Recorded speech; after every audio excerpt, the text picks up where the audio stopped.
সন্ধ্যায় মালদ্বীপের মাফুসি দ্বীপের শান্ত ও নীল জলরাশির পাশে হেঁটে বেড়াচ্ছিলাম। হঠাৎ এক জায়গায় চোখ আটকে গেল।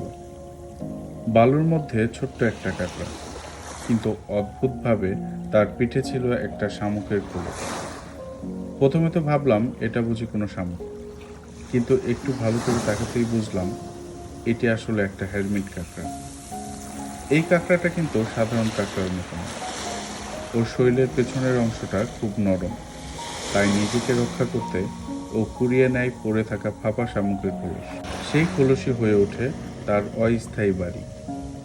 সবচেয়ে মজার ব্যাপার হলো, যখন কাঁকড়াটা ধীরে ধীরে বড় হয়, তখন আগের খোলসটা তার শরীরের জন্য ছোট হয়ে পড়ে।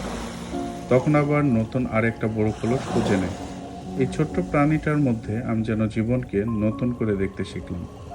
ও আমাদের শেখায়, জীবনের মানে শুধু টিকে থাকা নয়, জীবন মানে পরিবর্তনের সঙ্গে মানিয়ে নেওয়া, সময় বুঝে নিজের গণ্ডি ভাঙা, সাহস করে এগিয়ে যাওয়া।